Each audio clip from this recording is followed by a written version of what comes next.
Hello, Provo City. I am Superintendent Dow from the Provo City School District. Today is Monday, December 9th. Probably by the time you might listen to this, it might be Tuesday, December 10th. Just want to give a big shout out to our Provo Way Award winner this week. It is one of our social workers, David Young. He goes above and beyond to break down barriers for our students and to make sure that they have access to what they need, whether it's for school, whether it's just to make sure that they can have lifelong success. He is an extraordinary individual. He does a lot to support our social workers, our administrators, our teachers, in particular with de-escalation strategies and just a variety of things that he steps in to help us with. And so we are just very grateful to have him in our district. Big congratulations to Jane Hedengren, who is a cross-country runner at Timpview High School. She is the Nike Cross Country National Champion.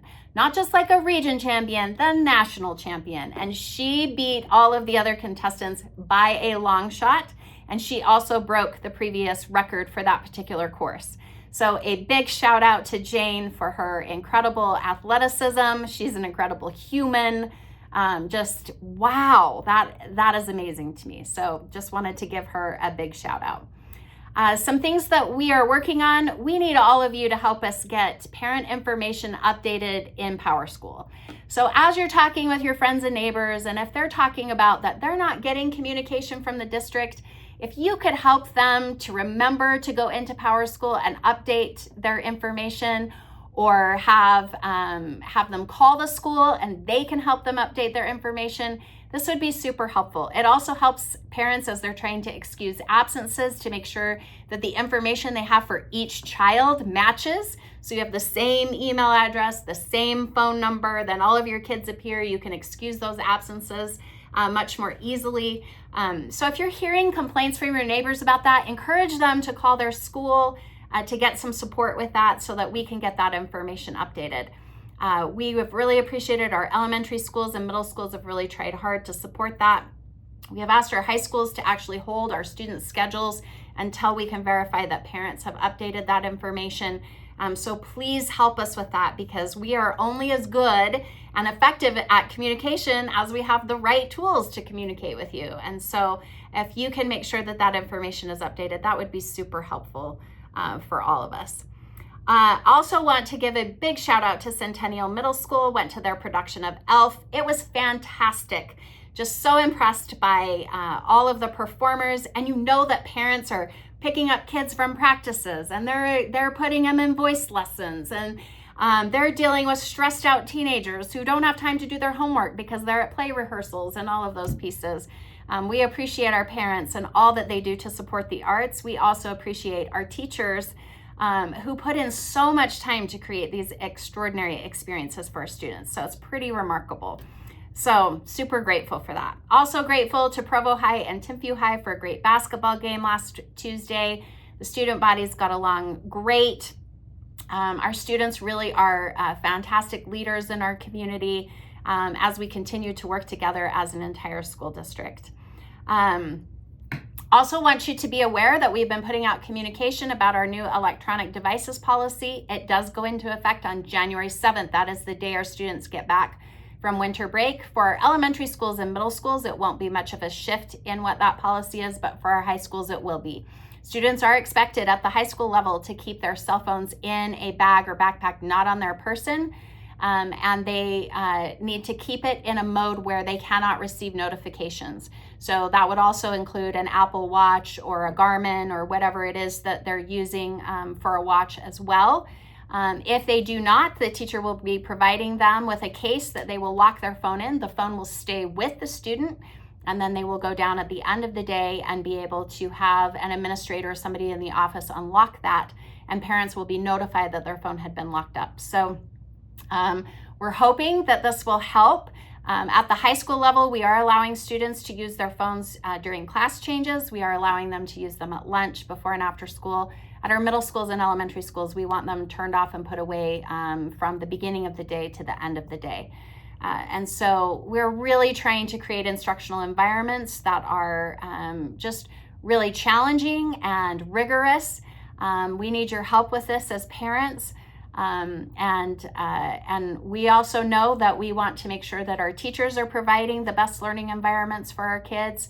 And so everybody has to work together on this to make this effective. So just want to make you aware of that. There's a lot of information that's coming out from our communications department, but just be aware of that.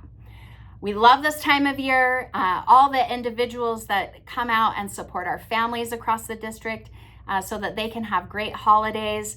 We are grateful for all of the beautiful concerts and just Christmas opportunities that are happening across our district. It is super fun. It overwhelms us with how much is going on, and we try to hit as many of those activities as we possibly can. But we sure do appreciate the time that our teachers put in and our parents volunteer to help out with different things. They're running concessions and they're helping to get out information and supporting kids. I'm sure some of you have sewn costumes or done a variety of things, and we just could not do this without our entire community coming together. So thank you so much. Also, as part of the school safety bill that the legislature passed last year, we are required to complete safety audits at each of our schools. Those are due by December 31st. I want to give a big shout out to the Utah County Sheriff's Department, to our school resource officers, to our school safety specialists, to our student services department, to all of the individuals that took time. Those safety audits take a couple of hours to complete, and then to turn in all of that information to the state office so that we can be eligible for funding to help support us as we improve the safety at each of our schools. So just want you to be aware that we are on top of that. And that we have been working hard, and that there are many, many, many people that are involved in that process. We are excited to welcome a new board member. Rebecca Nielsen is officially retiring. Retiring sounds like she's old. She's definitely not old. She's been a board member for 8 years. Her last board meeting will be tomorrow evening on December 10th. And we are excited to welcome Emily Harrison as our new representative. So you'll be hearing and seeing more from her in January.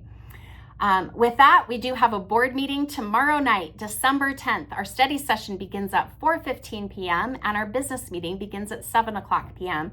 I would love to just highlight a couple of things that are taking place in that board meeting.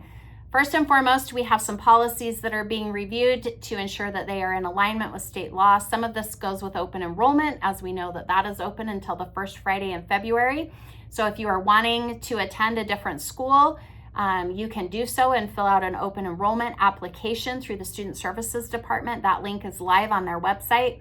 We also have some adjustments that need to be made to a budget administration policy that includes some definitions that are required for Title I and special education. These are federal programs, and they require some very specific pieces of policy to be in place.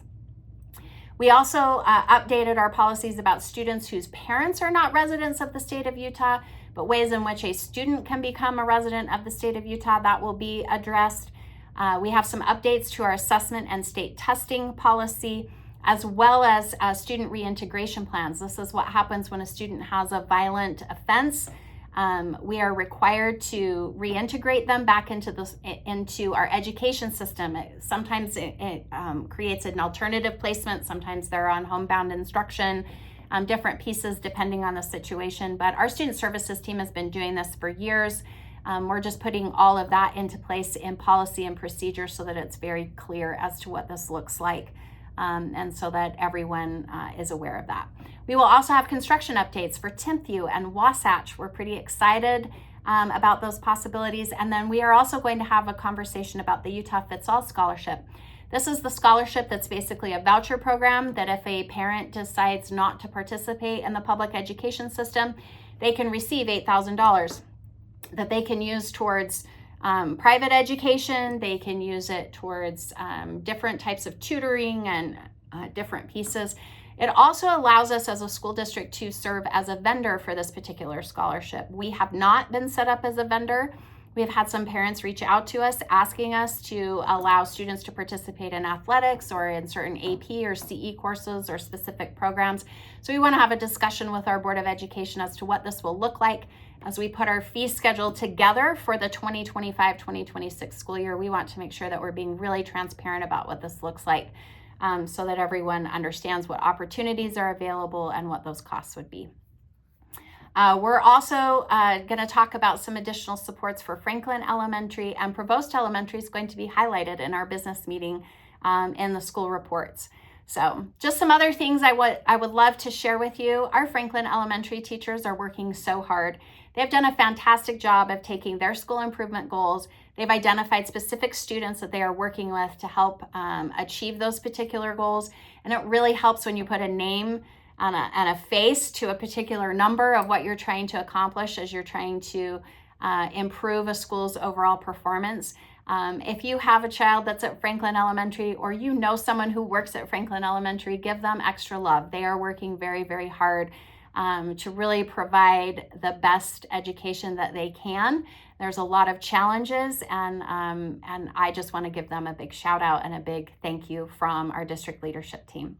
Other things that we're working on restructuring our gifted and talented program for our 4th through 6th grade students. We have some issues that have come up. We have accessibility issues with the fact that we only have 2 campuses where it's authorized, and just trying to really look at some things that we could recommend to the Board of Education moving forward. And we'll be bringing that to our parent committees as well to receive some feedback. So just want you to know we're working on that. We're also working on an AI committee. We know that we need to teach our kids how to use AI in an appropriate way. We just want to make sure we're not violating student privacy laws. And so we have a committee that is investigating particular programs of AI that fall in alignment with state and federal law, but also can be utilized by teachers to teach kids these important skills. We know that kids are going to be more employable if they know how to utilize these resources. So, and we're also exploring our secondary interventions for literacy to improve our reading scores across the district. We know we can do better, and we have a lot of work to do, and there are many of us that are all working together to make that happen. And we're also going to be working with our district leadership team. The state legislature passed a merit pay bill that provides us an opportunity to pay our teachers that are our top performers a significant amount of money because they're top performers. And so we're in the process of working out that plan that would go into place for the 2025-2026 school year. We'll be working with the state on that, creating a proposal. They have to approve the proposal, and the Board of Education needs to weigh in on that as well. As our association, our teachers, we want to make sure this is a collaborative effort as we move forward. So as you can see, we're doing a ton. We're working hard. We so appreciate the partnership that we share with you as we work with all of your students, work in our Provo community. Finally, I also would like you to be aware that we are working hard to find a way in which our parents and our community, when there are concerns about athletics across our district, what does that actually look like? Who do I go to first? What does that chain of command look like? What types of complaints can I bring in? We're going to be the assistant superintendent over secondary education. His name is Mr. Jensen. He's working with me, and we're going to be working with each of the athletic directors and principals and our coaching staffs of each of our fall, winter, and spring sports to talk about what do we want athletics to look like in Provo City School District? What is the experience that we want our students to have? What do we expect from our coaches? How are we prepared to support our coaches when they're dealing with angry parents sometimes? How are we working with parents to resolve issues that come up? All of those things, we want to have that really laid out very clearly. It has become apparent to me that that process isn't apparent to everyone, and that's not helpful. And so we want to make sure that that communication is open and transparent, and that we can support our families across our district. We also know that we have a realignment that's taking place with the UHSAA, and new regions are going to be forming. For right now, it looks like Timpview will be in a 5A designation with Provo in 4A. That is what we have been lobbying for. Our initial regions look good, but there is a final hearing that will be taking place on December 11th. So we'll have more information and share that with you as we get that. So we know that we're trying to improve a lot and be a lot more transparent and help you to understand how we can get concerns resolved. I appreciate those that reach out and look for ways to solve problems together. It really means a lot to each of us. With that, I hope you have a fantastic week. I love this time of year. It is really, truly a magical time of year. So with that, I'll see you next week.